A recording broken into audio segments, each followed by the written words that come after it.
Hello and welcome to Tangle, an audiobook that will bind your heart and mind in a mesmerizing dance of mystery, passion, and self-discovery. So get ready to lose yourself in its captivating embrace.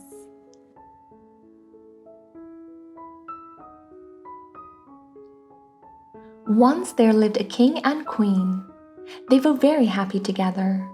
When the queen was expecting a baby, she fell ill. The king's men searched far and wide until they found a magical golden flower. The queen was cured. Soon, a golden-haired daughter was born. Everyone celebrated, except an old woman named Mother Gothel. She had used the golden flower for hundreds of years to keep from aging. She was furious that it was gone. So she went to the castle. Realizing the child's golden hair had the same magic as the flower, she kidnapped her. The girl was called Rapunzel. Mother Gothel raised her in a tower. She kept her hidden there for nearly 18 years. "You must stay here, where you are safe." She said it was dangerous outside, but she actually wanted Rapunzel's magic hair for herself. Rapunzel's hair grew so long that Mother Gothel used it to come and go from the tower. "Rapunzel, let down your hair." Rapunzel would use her hair to pull up Mother Gothel. Although Rapunzel never left the tower, she kept busy. She painted, played music, and learned how to do lots of other things, such as knit and cook.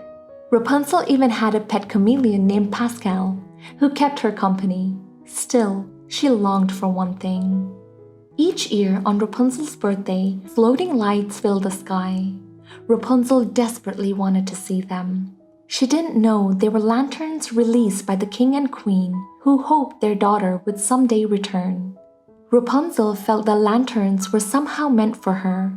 She even painted them on a tower wall. Rapunzel begged Mother Gothel to see the lights for her 18th birthday. "I need to see them in person. I have to know what they are." Mother Gothel refused. "Don't ever ask to leave this tower again." Soon Mother Gothel went out into the forest. Meanwhile, a thief named Flint Rider was nearby. The royal guards were chasing him, since he had a stolen crown in his bag. The captain led the chase. "Retrieve that satchel at any cost." The captain's horse, Maximus, nearly caught Flynn, but the thief escaped. Flynn discovered Rapunzel's secret tower. He climbed up the outside, thinking he had found the perfect place to hide. Instead, Rapunzel knocked out Flynn with a frying pan. She tied him up and took the crown. Sure that this was her only chance to see the lights, she offered Flynn a deal. "You will act as my guide, take me to these lanterns, and return me home safely." Afterward, she would give him the crown. Unfortunately, the kingdom and I aren't simpatico at the moment, but Flynn had no choice. "Fine, I'll take you to see the lanterns." Flynn climbed down the tower, and Rapunzel used her hair to leave. For the first time, her feet touched the grass. "I can't believe I did this." She felt as if her life was finally beginning. "This is so fun." Flynn took Rapunzel to a pub, hoping to frighten her. "If you can't handle this place, maybe you should be back in your tower." Instead, Rapunzel told a crowd of tough guys about the floating lights. "Because I have been dreaming about them my entire life." The men liked her. They shared their dreams too. Soon Mother Gothel returned to the tower. "Rapunzel, let down your hair." Rapunzel didn't answer. So Mother Gothel went up the tower's hidden staircase. She found the stolen crown and a wanted poster of Flynn. Mother Gothel set off to bring back Rapunzel. Meanwhile, palace guards and Maximus suddenly arrived at the pub. They were looking for Flynn. "Where's Ryder? I know he's in here somewhere. Find him." The men at the pub wanted Rapunzel to see the lights, so one of them showed her and Flynn a secret tunnel. "Go and live your dream." The guards chased Rapunzel and Flynn. Rapunzel used her hair to help them escape, but the two became trapped in a cave. Water rushed in. Flynn could not find a way out. "I can't see anything." Then Rapunzel admitted something. I have magic hair that glows when I sing. She sang and her hair lit up the water. They dove down and swam toward an opening. They escaped at the last minute. We made it! We are alive! Rapunzel noticed that Flynn's hand was cut. She wrapped it in her magic hair and sang. Flynn could not believe it. Her hair had healed his hand. How long has it been doing that exactly? Rapunzel was different from anyone he had ever met. The two talked for a while. Meanwhile, Mother Gothel had tracked down Flynn and Rapunzel. She met the Stabbington brothers, two criminals who were after Flynn and the crown.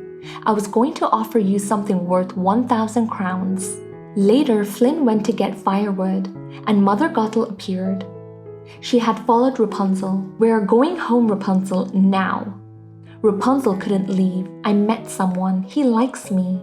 Mother Gothel dared Rapunzel to give Flynn the crown, sure that he would leave Rapunzel as soon as he had it. I will, Rapunzel agreed, but she took the crown and hid it. The next morning was Rapunzel's birthday. Then Maximus showed up.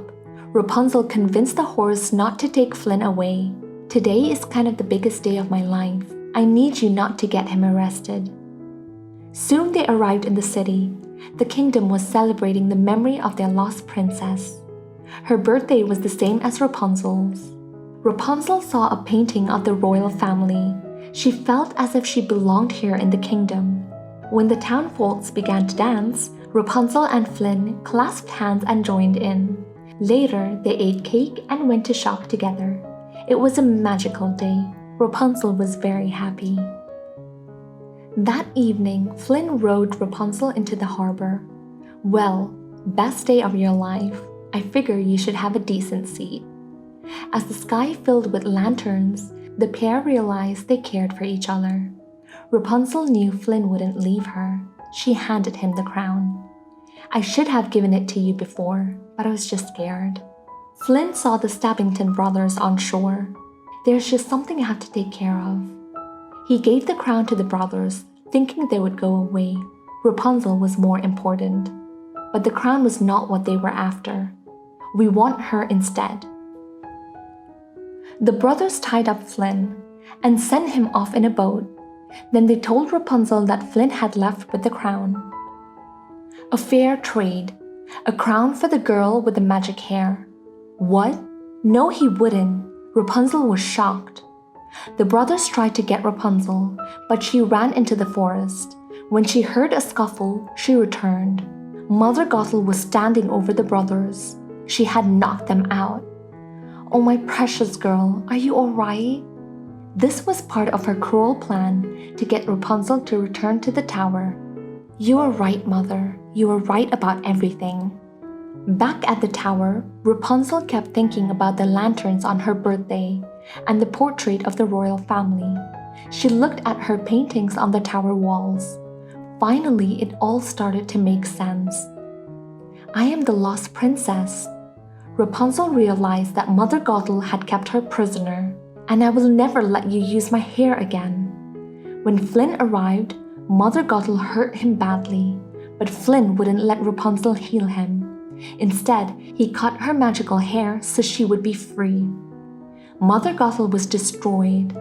You are my new dream. Flynn closed his eyes. He was gone. Rapunzel wept, and a tear fell on Flynn. He was saved. There was magic in Rapunzel's tears too. Now that she was free, Rapunzel returned to the kingdom with Flynn, Maximus, and Pascal. The king and queen were overjoyed to see their daughter. Although Rapunzel's hair was no longer magical, she was happier from that day on than she could have ever dreamed. Thank you for joining, and until next time.